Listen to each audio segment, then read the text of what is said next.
So I'm with Sebastian. He took me on a hike to the top of Manquehue, the top here. Sebastian is not only just a person who takes people on hikes up here, but he's also a bassist for We Are the Grand. That's the name of his band. As everyone knows, I have 3 interview questions I ask people that I meet while traveling. So Sebastian is the lucky person who gets interviewed, the one of the few that gets interviewed on this trip.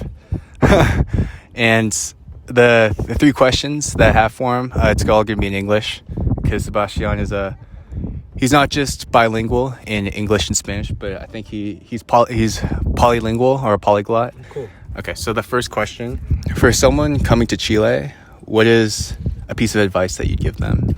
Not stay in Santiago, go south. Go to the desert, go to Patagonia, and check out for the natural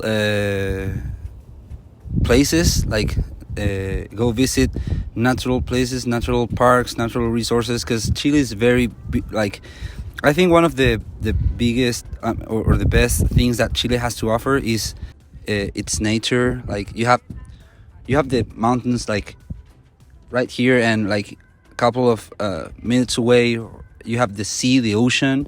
So there's this whole variety of natural spaces that you can go visit. So you want to probably check that out. And well, this, be safe, be aware. Like it's not like it's not like it used to be Chile now. It's not that it's really unsafe, but it's definitely a place where you have to be more aware than the last couple of years. Safety, and go natural. All right, well, my second question is, all right, so over your lifetime, what is one piece of advice that you give someone?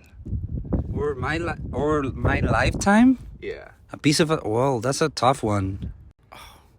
Or my lifetime? Stop overthinking. And no one really cares that much. I don't know.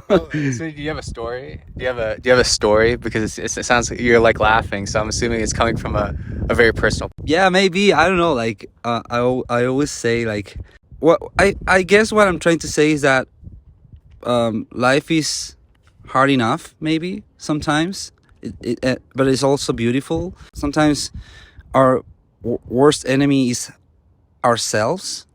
And so I think that's a stop overthinking part of the sentence. Just go for it. Stop overthinking things, and just this one life. And that has worked for me a lot. And the second part is that no one really cares that much, is because, I don't know, like sometimes we think that we have to pay attention to like everything, or everyone is paying attention to us, and it's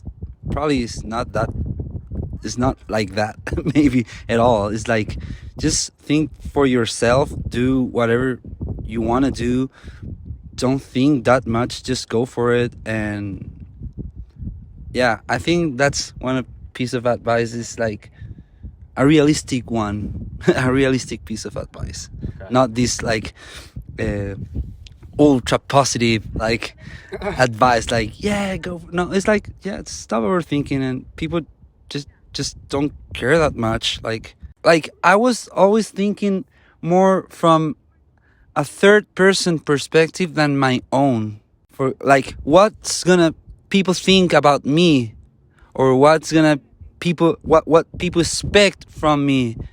And then I realized that I have to stop overthinking that, and just do things by myself. And when I realized that, I started like being happier, I guess, like lowering my own expectations, and the expectations that, like, not caring about what people thought or wanted me to be. I was just being myself, and I think that's a road that I took and got me where I am.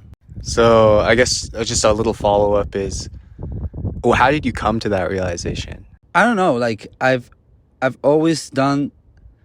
I always try to do things my own genuine, how to say it, like desire or goal, like not because of what the rest is gonna think about it, just because I want to do it. Okay. So, and I've done it like that for a while, and things are going great. Like I've done anything I wanted. uh, I have a very happy life. For example, this whole thing, like coming to a summit or a hill or whatever. At the beginning, when I started doing it, it was like, yeah, no, but maybe I shouldn't do it, or because, or whatever. I don't like questioning too much about it, like overthinking it. And then I started doing it, and I haven't stopped since. Yeah. It's the first step that's the hardest. Yeah, exactly. So, Okay. yeah, stop overthinking. Short and sweet. My last question for you is, you're a musician. That's one thing I learned about you. One of the first things I learned about you just talking to you Yeah. in the car. What drove you to become a musician? Why do you choose to become a musician? Because it seems like your main profession is a musician, yet you have all these side things that you do. Yeah. So why music? It was always there since I'm a little kid. Like I always wanted to play music. I just didn't know that it could turn into a lifestyle and a job, or like I it was always a dream. And but what drove me like to go for it basically was that, like, I have nothing to lose. Like I'm just gonna try it. And but, or maybe, no, let me rephrase that. It was something I needed. Like like I needed for myself. Like, yeah, I wasn't feeling complete. Like, and I had like this constant question in my head, like, what if? And I didn't want to live with that. Like, what if I like the what ifs of the world. So basically that's why I didn't want to deal with that. Yeah. I didn't want to deal with the what if, so I just did it, and Worked out. here we are. Nice. So Sebastian took me to the very top of this hike. At the very bottom, I'll let you all know how the hike was, where it is exactly, and how you might want to get here if you were to do it yourself in Chile. But also now I'm just gonna fly my drone around. So hopefully you all like the drone shots that I have of the top here.